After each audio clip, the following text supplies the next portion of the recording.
Friends, मैं आप लोगों के लिए एक छोटा सा टॉपिक लेके आ गया हूं जो क्लास फर्स्ट टू फिफ्थ तक या क्लास फर्स्ट टू ट्वेल्थ तक आता है। जिसको नहीं आता तो वो फिर किस भी क्लास में पढ़ता हो, कोई मैटर नहीं करता। तो आप लोगों को दिस, दैट, दीज और दोज का यूज आज मैं बताने वाला हूं। नहीं, तुम ठीक से बैठे रहो। और ये दिस, दैट, दीज और दोज होता किसका भाग है बच्चों? ये एक प्रोनाउन का पार्ट है। किसका प्रोनाउन? जो पार्ट ऑफ स्पीच में होता है। पार्ट ऑफ स्पीच आप जानते होंगे, noun, pronoun, verb, adverb, adjective, preposition, conjunction और इंटरजेक्शन।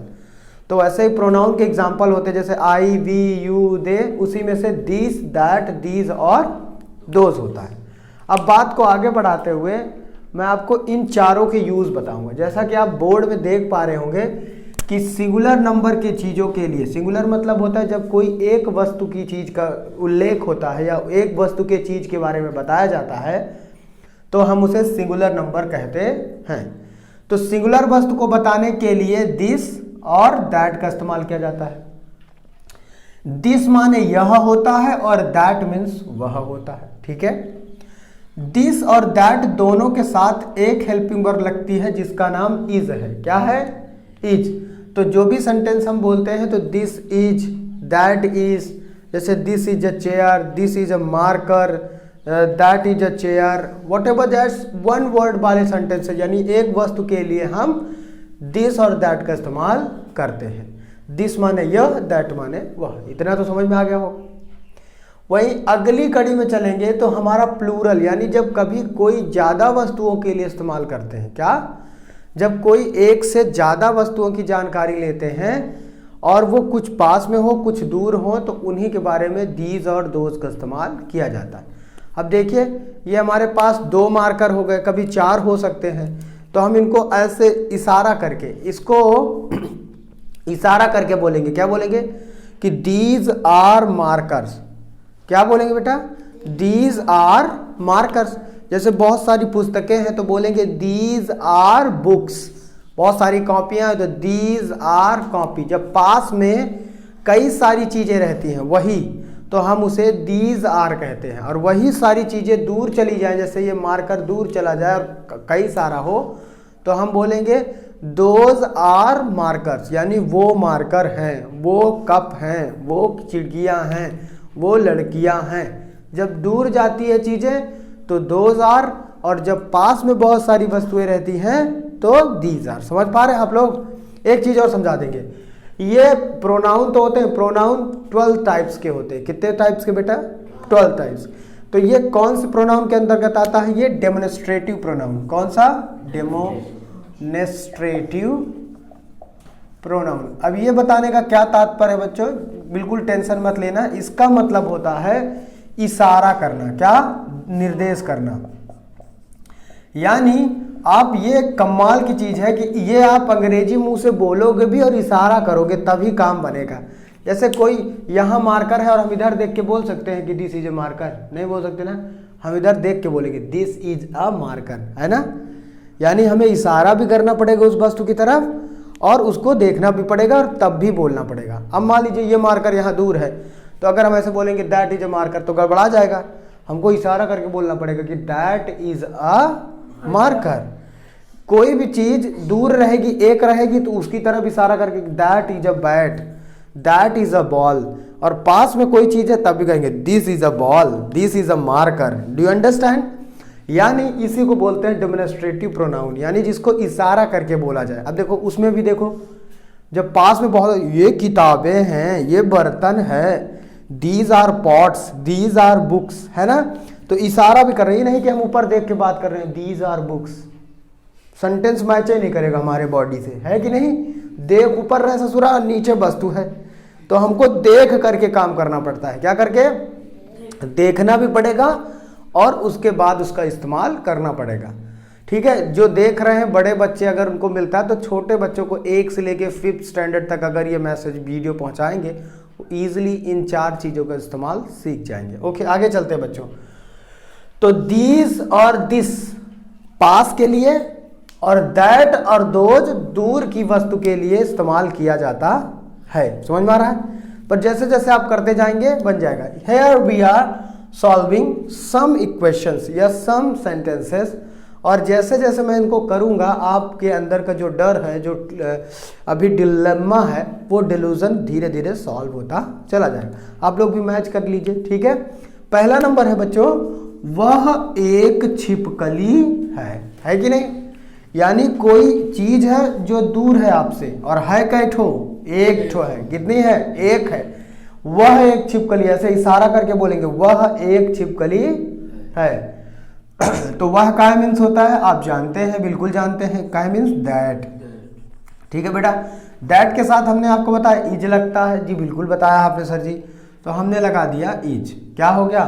That is. अब छिपकली काय मीन्स होता है बेटा जी? Lizard means. कितना सरल वर्ड है, तो लिजार्ड लिख दीजिए, LIZARD, बस हो गया। That is lizard. जब कोई छिपकली आप दीवार पे देखो, when you see any lizard on a wall, just mention and point it like this, that is a lizard. Okay बेटा। The next one में आते हैं।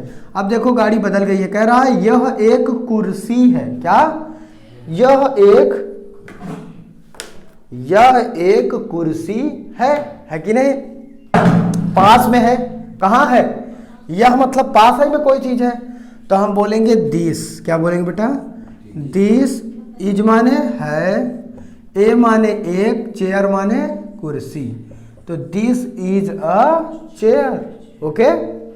अगला नंबर क्या है देखो, ये। अब ये इधर आ जाओ, ए माने दिस माने ये होता है, क्या होता है? दिस। तो इसको लिखेंगे THES।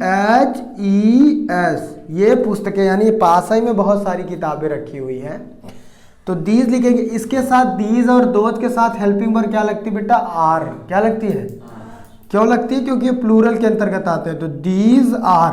अब देखो यहाँ पुस्तकें, यानी एक से ज्यादा बुक्स है, तो बुक माने क्या होता है? बुक मीन्स पुस्तक होता है, लेकिन यहाँ यस लगाएंगे, बुक्स, प्लूरल नंबर। क्या? बुक्स, क्योंकि बहुत सारी पुस्तकें हैं, तो क्या लिखेंगे? These are books. समझ में आ रहा है आपको? चलिए अगली कड़ी में जाएंगे। वो खिड़कियां हैं। अब दूर कोई चीज है और हम अपने दोस्त को दिखा रहे हैं, ये दोस्त वो देखो वो खिड़कियां हैं, मतलब लाइन से कुछ दूर पर खिड़कियां लगी हुई हैं। तो ऐसे ना इशारा करते हैं, आप इशारा करते हैं। हमने बोला था आपको डेमोन्स्ट्रेटिव पढ़ते हैं, निर्देश देते हैं। इशारा करना, निर्देश देना एक ही चीज होती है, ठीक है। जाओ वो वाला पेन ले आओ, ऐसे बोलते हैं ना, तो इसे निर्देश करते हैं। तो वो माने का मीन्स होता है दोस्त। तो पहले क्या लिखेंगे बेटा? दोस्त। फिर दोस्त के साथ क्या लगता है? आर। क्या लगता है? आर। दोस्त आर। अब खिड़कियां का मीन्स होता है विंडो, तो आप लिखेंगे WINDOWS। बस देखो, ये तो आपको सेंटेंस दिए गए हैं बच्चों, पर अगर आपको सेंटेंस नहीं दिए हैं तो आप अपने घर में अभ्यास कैसे करेंगे? समझ में आ रहा है? कोई भी एक वस्तु रखी है तो आपको अंग्रेजी में इसको बोलना, ही नहीं कि सर जी हमको सेंटेंस देंगे तभी हम उसको अंग्रेजी बनाएंगे, है कि नहीं? ऐसा नहीं है।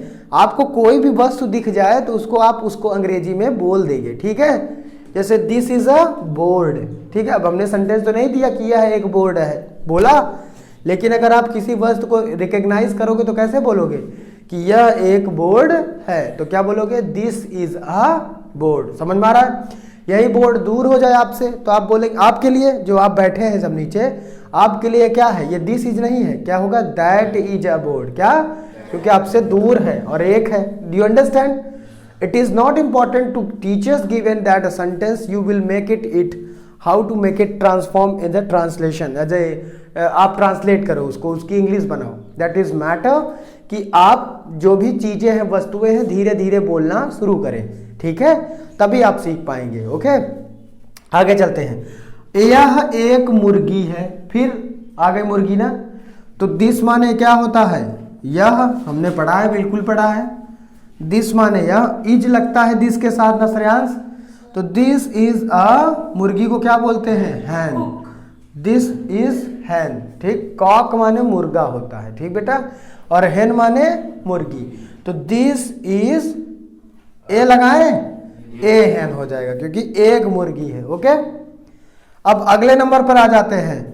वह एक पेड़ है। कितना सरल है, पेड़ भैया, पेड़ भैया। तो वह एक पेड़, इशारा करेंगे तो वह पेड़ को हम यहां बनाएंगे तो क्या लिखेंगे, दैट, वह है ना, दैट इज अ ट्री, क्या लिखेंगे, दैट इज अ ट्री। बहुत सिंपल है।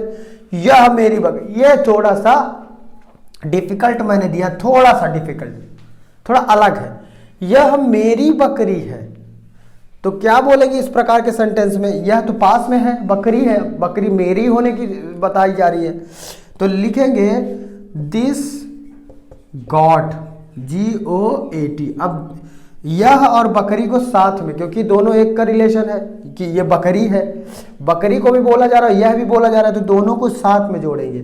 जैसे यह मेरा लड़का है, दिस बॉय इज माइन, ऐसे बोलते हैं ना, तो वैसे यह मेरी बकरी है, मेरी किताब है, जैसे बोलते हैं दिस इज माई बुक, क्या, दिस इज माई बुक, ऐसे भी लिख सकते हैं क्या। लेकिन अगर इसको भी लिख सकते हैं, यह मेरी बकरी है, तो दिस इज माई गॉट, ऐसा भी लिख सकते हैं।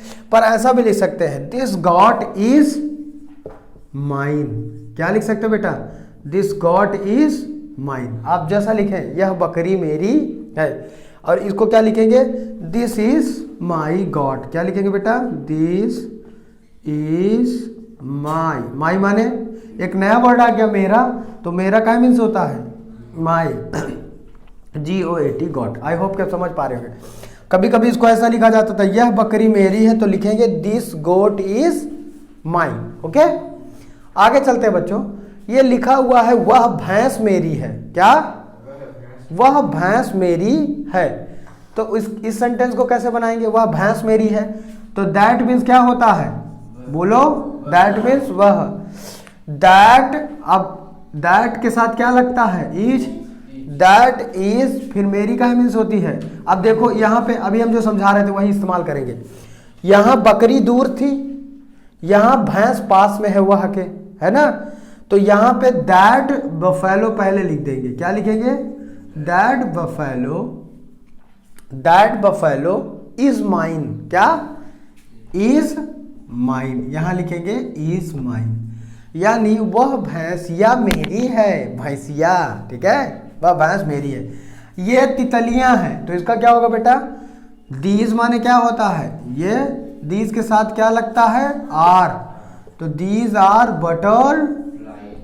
बटरफ्लाई, इसमें IES लगाएंगे, प्लूरल नंबर, कई सारी तितलियां हैं, ठीक है, FLY नहीं, FLIES। अगला नंबर है वो कारें हैं, तो वो का मीन्स होता है, दोज मीन्स, आप देख पा रहे होंगे, तो जी बिल्कुल लिख दीजिए दोज, और दोज के साथ हेल्पिंग वर्ब क्या लगती है, आर, हाँ जी बिल्कुल लगती है, और इसको बोलेंगे कार्स, दोज आर कार्स।